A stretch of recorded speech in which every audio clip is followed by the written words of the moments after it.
Hello friends, तो आज जो एग्ज़ाम हुआ है उसका मैं आपको क्वेश्चन दिखा रही हूँ। सेट 4 का मैं दिखा रही हूँ। अगर आपको सेट 3 का भी चाहिए होगा तो मुझे कमेंट में बता दीजिएगा, ठीक है। और ध्यान रखिएगा कि इसमें मैं पूरा आपका सॉल्यूशन बताऊंगी। आप चेक कर सकते हैं कि आपका कितना नंबर आ रहा है, कितना आपका सही कितना गलत है। तो ध्यान से इसका सारे क्वेश्चन को देखिए, मैं सबका सॉल्यूशन बताऊँगी, ठीक है। देखिए यहाँ पर लिखा हुआ है set 4 mathematical and computational thinking analysis, 75 number का है, 1.5 घंटे का है। देखिए क्वेश्चन नंबर 1 तो सबको फेमस हो गया है। एक ही रिलेशन दे रहा है और उसमें रिजल्ट जो है बार बार दूसरा दूसरा पूछ रहा है, ठीक है।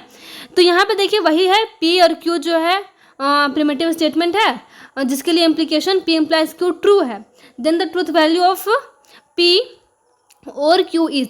तो बहुत से बच्चे एकदम बना ही नहीं पा रहे, एक्चुअली में इसको सही तरीके से बना नहीं पा रहे और ट्रू या फिर फॉल्स में से कुछ मार के आ जा रहे हैं। लेकिन मैं आपको यहाँ पे सब कुछ दिखाऊंगी। जैसे कि इस बच्चे ने यहाँ पे सॉल्व किया है, उसको भी थोड़ा देख लेते हैं। देखिए यहाँ पे बोल रहा है कि पी इम्प्लाइज क्यू ट्रू हो रहा है। तो मैंने बताया था कि ये पी इम्प्लाइज क्यू को होता क्या है एक्चुअली में। तो पी और क्यू जो है, अगर ये ट्रू ये फॉल्स रहा तभी यहाँ पे आपका क्या आ जाएगा, फॉल्स आ जाएगा इम्प्लीकेशन में, ठीक है। अगर यहाँ पे ट्रू यहाँ पे फॉल्स रहा तभी आपका क्या आएगा, फॉल्स आएगा। लेकिन यहाँ पे ट्रू आया है, इसका कहने का मतलब क्या है कि यहाँ पे ट्रू यहाँ पे फॉल्स नहीं हुआ होगा, है ना। अगर ट्रू फॉल्स रहा तभी फॉल्स आता है, लेकिन इसका ट्रू आ रहा है, हमें क्वेश्चन में बताया कि ट्रू है। इसका मतलब होगा कि यहाँ पे ये कंडीशन नहीं होगा, है ना। इसके अलावा जो भी पॉसिबिलिटी बनेगी वो होगा। तो क्या क्या पॉसिबिलिटी बन सकती है, हो सकता है कि यहाँ पे ट्रू हो लेकिन यहाँ पे ट्रू हो, है ना। या फिर एक बार हो सकता है क्या कि यहाँ पे फॉल्स हो यहाँ पे फॉल्स हो, जैसे कि यहाँ पे बनाया हुआ है, यहाँ पे भी ट्रू यहाँ पे भी ट्रू। हाँ, या फिर यही हो सकता है, एक फॉल्स हो सकता है एक ट्रू हो सकता है, क्योंकि बोला कि ट्रू फॉल्स होगा तब फॉल्स होगा, अदरवाइज जो भी कंडीशन है सब में ट्रू होगा। तो फॉल्स ट्रू हो सकता है, फॉल्स फॉल्स हो सकता है और यहाँ पे ट्रू ट्रू हो सकता है, ठीक है। तो यहाँ पे देखिए अगर इम्प्लाइज करेंगे तो तीनों केस में ट्रू आएगा, है ना। ये तीनों केस में हमारा ट्रू आ रहा है। तो पूछा है क्या कि पी और क्यू का और क्या होगा। तो इस केस में हम लोग जो है हर केस में तो अलग अलग वैल्यू आएगा, क्योंकि हर केस में अलग अलग हमने लिया है।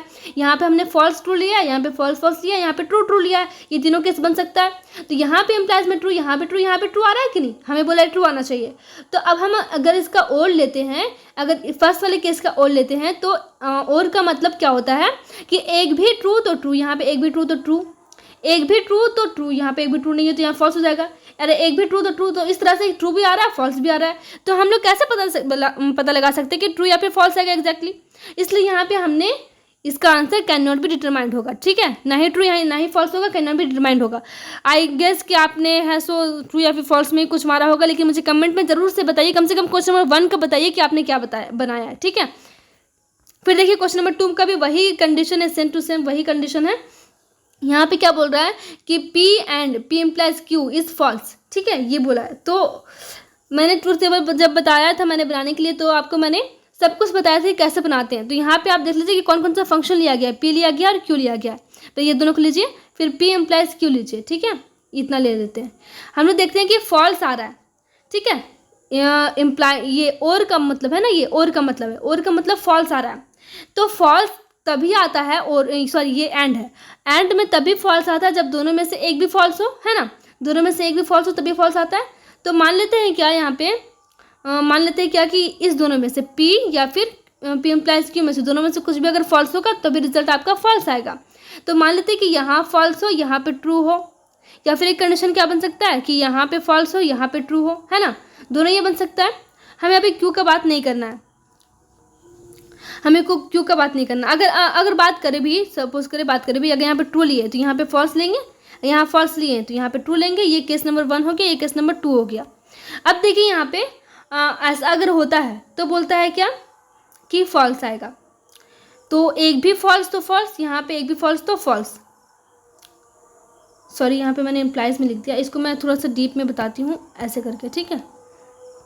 देखिए यहाँ P ले लिए हम लोग, यहाँ पे Q ले लिए, यहाँ पे P इम्प्लाइज Q ले लिए, ठीक है। और यहाँ पे P and P implies Q ये है, ये ले लिए। तो हमें बोला है क्या कि ये आपका रिजल्ट जो है ये आपका फॉल्स आ रहा है, ठीक है। मतलब कि इसको और इसको ले रहा है कि नहीं, इस दोनों के बीच में क्या ले रहा है, इस दोनों के बीच में एंड ले रहा है। तो बोल रहा है कि आपका फॉल्स आ रहा है, तो इस दोनों में से फॉल्स तभी होगा एंड में तभी फॉल्स होता है जब दोनों में से कोई भी फॉल्स हो। अगर एक भी फॉल्स हुआ तो फॉल्स हो जाएगा। तो यहाँ पे मान लेते हैं फॉल्स, यहाँ पे ट्रू, तो एक भी फॉल्स तो फॉल्स, ठीक है। एक तो और कंडीशन हो सकता है, यहाँ पे ट्रू यहाँ पे फॉल्स, तो एक भी फॉल्स तो फॉल्स, ये दोनों कंडीशन हो गया। और ट्रू को भी यहाँ पे क्यों, अगर यहाँ पे फॉल्स माने हुए हैं तो यहाँ पे मान लेते हैं ट्रू, यहाँ पे ट्रू मान लेते, यहाँ मान लेते हैं फॉल्स, ठीक है। ये हो गया। तो ये आपको पता चल गया कि पी हमारा फॉल्स या फिर ट्रू, दोनों में से कुछ भी हो सकता है, ठीक है। अब आपको पूछा गया क्वेश्चन, इसको हम लोग को फिर से देखना पड़ेगा, 1 मिनट। देखिए यहाँ पे क्या है कि आपको अब इससे कोई मतलब नहीं, इससे मैंने इसे मिटा दिया, क्योंकि आपको क्वेश्चन में पूछा है क्या, आपको पूछा है negation of P and Q. तो आपको जो ये जो इम्प्लीकेशन वाला दिया था ना, वो आपको बस ये दोनों का वैल्यू निकालने के लिए दिया था। तो हमने वो दोनों का वैल्यू निकाल लिया। अब हमें निकालना है negation of P and Q, sorry P और क्यू है, पी और क्यू, पी और क्यू है, ठीक है। तो पी और क्यू का पहले निकालना होगा, तभी ना हम नेगेशन निकालेंगे। तो यहाँ पी और क्यू निकाल लेते हैं, फिर हम उसका नेगेशन कर देंगे पी और क्यू का।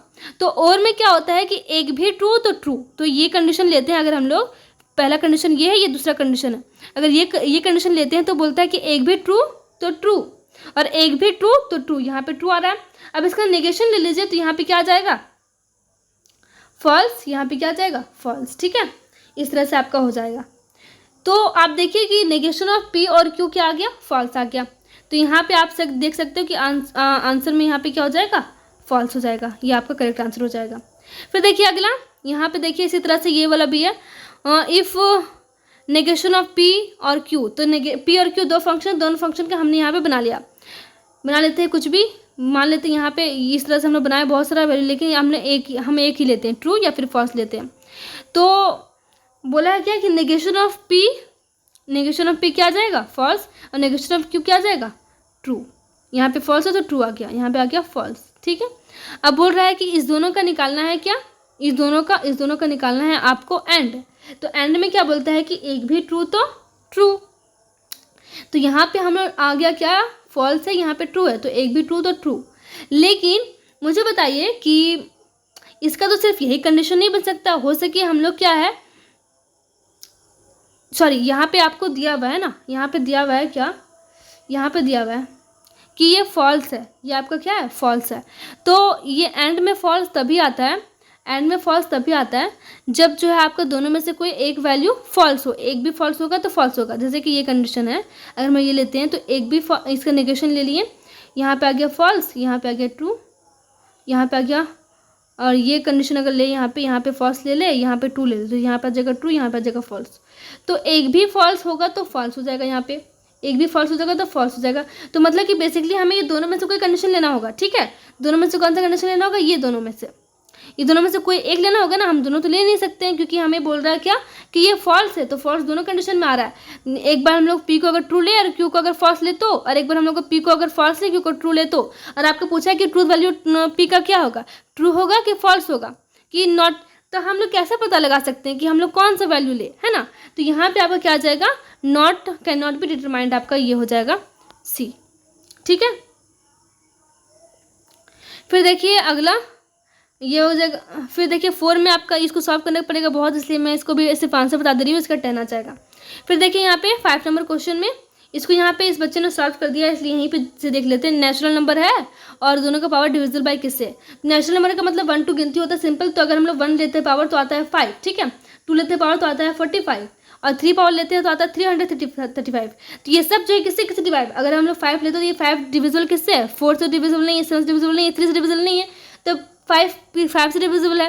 तो पहले तो यही हो गया, लेकिन अगर हम लोग को और चेक करना है, अपने आंसर को और क्लैरिफाई करना है, तो दूसरा स्टेप में भी हमने स्क्वायर निकाल लिया, तो 45 आया, तो अगेन 45 से 5 से डिविजिबल है। फिर हमने अपने और आंसर को और क्लैरिफाई करने के लिए 3 वाला निकाल लिया, तो 335 ये भी जो आपका है सिर्फ 5 से डिविजिबल है, तो आपका आंसर क्या हो जाएगा, ओनली एंड ओनली 5 हो जाएगा, 5 का 5, ठीक है। फिर देखिए क्वेश्चन नंबर 5-6 में, if A is a singleton set then the number of elements in the power set of A. तो क्या बोल रहा है कि पावर सेट ऑफ ए में, तो सिंगलटन सेट समझोगे तभी तो, सिंगल मतलब कि एक अकेला, तो मतलब कि वो भी एक ए है, इसके अंदर कोई एक एलिमेंट है, तो पावर सेट में क्या होगा, 2 के पावर n होता है, तो 2 के पावर 1 का n मतलब होता है कि नंबर ऑफ एलिमेंट है, नंबर ऑफ एलिमेंट 1 है, तो यहाँ पे कितना आ जाएगा, 2 आ जाएगा, ठीक है। फिर देखिए 6 का भी आपको जो है सो, इसको मैं छोड़ रही हूँ अभी स्किप कर रही हूँ इसको, फिर मैं इसको अगर टाइम मिलेगा तो इस बना से बता दूंगी। देखिए 8 का देखते हैं, 8 का क्या है कि आपको बाइनरी इक्विवेलेंट चेंज करना है 25 का। उसके बाद उसको दूसरे तरीके से आपको पूछा, हल्का सा फैंटास्टिक तरीके से इसका सम पूछ दिया है ना। तो पहले क्या करो, आप 25 का निकालो। जैसे कि यहाँ पे देखिए निकला हुआ है, यहाँ पे देखिए निकला हुआ है, तो इसको हम डाउन से काउंट करेंगे 1 1 0 0 1। तो यहाँ लिखेंगे 1 1 0 0 1। तो सबको ऐड करेंगे तो कितना आ जाएगा, 3 आ जाएगा। तो आपका आंसर हो जाएगा ये 8 का 3। फिर देखिए 9 का बाइनरी इक्विवेलेंट ऑक्टल का 62 का है, जो 62 का आपको पूछा हुआ है कि इसको आप चेंज करिए बाइनरी में। तो बाइनरी में कैसे चेंज करेंगे, पहले इसको डेसिमल में चेंज करते हैं। डेसिमल में चेंज करने के लिए मैंने बताया था इससे पहले वाली वीडियो में, जो पहले वाली वीडियो में देख के गए होंगे उन्हें दिक्कत नहीं हुआ होगा, उनका जो है मैक्सिमम नंबर ऑफ क्वेश्चन बन गया होगा, कि मैंने सब कुछ बता दिया था कि कैसे बनाना है। देखिए यहाँ पे 2 इंटू 8 का पावर 0 प्लस 6 इंटू 8 का पावर 1, ये सब मैंने बता दिया था कैसे बनाना है। तो यहाँ पे आ जाएगा 48 प्लस यहाँ पे आ जाएगा 2 आ जाएगा यहाँ पे 2। तो यहाँ पे हो गया 50 आ गया मेरा डेसिमल। अब डेसिमल को किस में चेंज करना है, बाइनरी में। इसको डिवाइड करिए 25, इसको डिवाइड करिए। यहाँ पे कितना बच गया 0, यहाँ पे 12 से, यहाँ बच गया 1, यहाँ पे 6 से करिए, यहाँ बच गया 0 0 बच गया। यहाँ पे 2 से करिए 3 आ गया, यहाँ पे बच गया 0। और फिर यहाँ पे करेंगे 2 1 2, मतलब कि 1 आएगा, मतलब 1 0 0 1 0 आ रहा है। ये आपका आंसर आ रहा है 1 0 0 1 1 0 आ रहा है, शायद 1 1 0, हाँ 1 1 0 आ रहा है। तो 1 1 0 1 0 आपका आंसर हो जाएगा। ये क्वेश्चन नंबर डी से सॉल्व कर लीजिएगा थोड़ा सा अपने पेज में अच्छे से। फिर देखिए 5B को आपको सॉल्व करना है। इसको भी मैंने कैसे सॉल्व करना था बता दिया था, इसको जरा सा आप खुद से सॉल्व करिए। वैसे मैं आंसर बता देती हूँ। इसका जो आपका आंसर हो जाएगा 133 आएगा। आप मैच करके मुझे बताइएगा। फिर देखिए क्वेश्चन नंबर 11 जी है, सो इसको भी मैं अभी नहीं सॉल्व कर रही हूँ, और 12 को भी मैं नहीं सॉल्व कर रही हूँ, क्योंकि ये सबको सॉल्व करने में थोड़ा सा टाइम लगेगा। फिर देखिए ये जो मैंने बताया था, जैसा कि मैंने बताया था वैसा ही आपका बन गया होगा। बहुत ही बच्चों ने जो मेरे वीडियो देख के गए होंगे उनके लिए बहुत आसान हो गया होगा, क्योंकि मैंने बताया था डिमिनिस्ट में क्या करना है कि ये 3 है ना, तो x+3 यहाँ पे इसकी जगह पे x की जगह पुट कर देना है। ऐसे सॉल्व करिएगा तो आपका आंसर आ जाएगा, ए। ठीक है, आपका आंसर ए आ जाएगा। फिर देखिए ये जो मैंने बताया था डिवाइडेड बाई 2 x-2, इसका आंसर जो है आपका एग्जैक्टली आपको तो आंसर नहीं आ पा रहा है, लेकिन फिर भी आप सॉल्व करके देख लीजिएगा। फिर देखिए यहाँ पे रूट ऑफ द इक्वेशन, इसमें भी अभी मुझे डाउट है, इसे मैं सॉल्व नहीं की हूँ अभी, लेकिन जो मैंने सॉल्व किया है वो मैं आपको बता दे रही हूँ। ठीक है, इस सब को थोड़ा सा देख लीजिएगा आप। फिर देखिए यहाँ पे देखिए ये क्वेश्चन तो महान ही कर दिया भाई, ये चारों सेट में ये क्वेश्चन दे दिया। वीबीयू वाले ने सोचा कि बच्चे को थोड़ा सा परेशान ना किया जाए, इसलिए जो है सो चारों सेट में एक ही चार्ट का क्वेश्चन दे दिया। तो इसका आंसर मैंने बता दिया था पहले वाले वीडियो में भी 100 होगा। फिर देखिए यहाँ पे probability of getting perfect square. Perfect square का मतलब क्या होता है, यहाँ पे 1 और 4 ही परफेक्ट स्क्वायर है अगर हम लोग डाइस को थ्रो करते हैं। तो परफेक्ट स्क्वायर है तो ये फेवरेबल आउटकम 2 है और टोटल आउटकम 6 है, तो इसको कट करेंगे तो 1/3 आपका आंसर आ जाएगा। फिर देखिए 26 बहुत आसान है ये। If an event cannot happen then its probability is equal to. अगर कोई इवेंट नहीं हो सकता उसकी प्रोबेबिलिटी क्या है, नहीं हो सकता तो उसका प्रोबेबिलिटी तो 0 ही होता है ना। फिर देखिए गेटिंग एग्जैक्टली 52 संडेज, तो यहाँ पे 52 संडेज है, तो आपका इसका ऑप्शन 2/7 हो जाएगा। सो सॉल्व कर लीजिए, बहुत आसान है। फिर देखिए 22, ये अच्छा क्वेश्चन है। ये सारे मैं अब सबको ये सारे आपको मैं बताऊंगी। देखिए यहाँ पे क्या बोल रहा है कि यहाँ पे कार्टेशियन का कोऑर्डिनेट है 1 0 0। आपको बेसिकली जो फाइंड करना है उसे फोकस करिए। पहले यहाँ पे लिख लीजिए x = 1, y = 0 एंड z = 0। ठीक है, आपको निकालना है पोलर कोऑर्डिनेट, और वही फाई का निकालना। और फाई में यहाँ पे क्या होता है, cos थीटा होता है। ठीक है, तो cos थीटा = क्या हो जाता है, z/r। तो z कितना है 0, r कितना है, r कैसे निकालोगे, r निकालोगे सबका रूट निकाल के। तो 1 + 0 + 0 क्या आ जाएगा, 1 ही आ जाएगा, 0/1। तो 0/1 का मतलब क्या हुआ, 0। 0 किसका वैल्यू होता है, π/2 का वैल्यू होता है। तो यहाँ पे 5/2 आपका आंसर आ जाएगा। फिर देखिए यहाँ पे 23 में कि इफ 0 1 0 are Cartesian coordinates of a point and rho phi z are its cylindrical coordinate, तो आपका फाई निकालना है। तो यहाँ पे फाई मैंने बताया था कि फाई मतलब tan फाई होता है। तो tan फाई का फॉर्मूला क्या होता है, y/x। तो y/x यहाँ से निकाल लीजिए, यहाँ पे ये y हो गया, ये x हो गया, तो 1/0 हो जाएगा कि नहीं। यहाँ पे देखिए tan फाई का वैल्यू आपका आ जाएगा 1/0 y/x करने से। तो 1/0 का मतलब क्या हुआ, अनडिफाइंड हो गया कि नहीं। यहाँ पे हो गया अनडिफाइंड। तो अनडिफाइंड किसका वैल्यू होता है, अनडिफाइंड होता है tan, बताइए 90 डिग्री का, है ना। इस थोड़ा ठीक से लिखते हैं, tan फाई = tan 90 आ गया। 90 का मतलब ही अनडिफाइंड। अब इस tan को इस टाइम को कट करेंगे तो फाई का वैल्यू आपका 90 डिग्री आ जाएगा। ठीक है, तो 90 डिग्री का मतलब क्या हुआ, π/2 हो गया। तो π/2 को आप लिख लीजिए ऐसे, ये आपका बी नंबर हो गया। फिर देखिए 24 क्या था, ये भी अच्छा क्वेश्चन था कि आपका कोऑर्डिनेट दिया, आपको रो निकालना है। तो रो मतलब होता है बेसिकली आर, तो आर को रूट फॉर्मूला क्या होता है, x square plus y square plus z square. और यहाँ पे पाई/4 ये 10 है, ये कॉस है, तो 10 पाई/4 का वैल्यू आता है आपका आता है 10 पाई/4 का वैल्यू 1, और कोस पाई/4 का वैल्यू आता है 1/2। तो इसका आप अगर रूट निकालोगे तो 1 का स्क्वायर 1 आ जाएगा, फिर यहाँ 1 का स्क्वायर 1 आ जाएगा, और 1/2 का स्क्वायर आ जाएगा 1/4। ठीक है, जब इसका रूट निकालोगे आप तो मुझे बताओ कि ये 1 से ज़्यादा आएगा कि 1 आएगा, कि आपका जो है सो 1 से कम आएगा। तो आप ऐड करो 2 + 2/4 1/4, तो ये आपका बेसिकली आ जा रहा है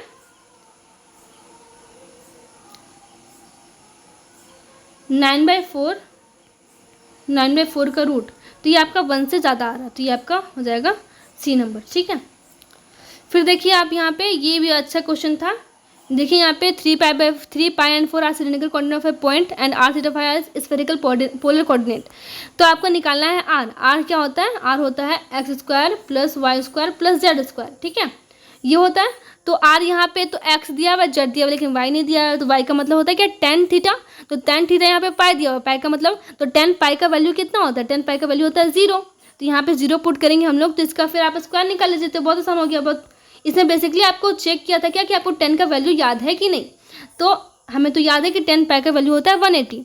यहाँ पे देखिए 3 का स्क्वायर प्लस 4 का स्क्वायर प्लस 0 का स्क्वायर करेंगे, तो यहाँ पे आ जाएगा 9 + 16 + 0।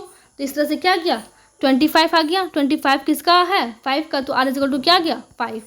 ठीक है, आई होप कि आप सबको समझ में आया होगा बहुत अच्छे तरीके से, और आपने कितना बनाया, आपका कितना गलत हो रहा है मुझे कमेंट बताइए, और कम से कम क्वेश्चन में 1 का जरूर बताइएगा कि क्या आपका आ रहा है। ठीक है, थैंक यू। साइबर डिफेंस का भी क्लास आपका चलने वाला है, और सारा सेट जो भी आएगा सबको मैं सोल्यूशन तुरंत से तुरंत डालूंगी। Thank you.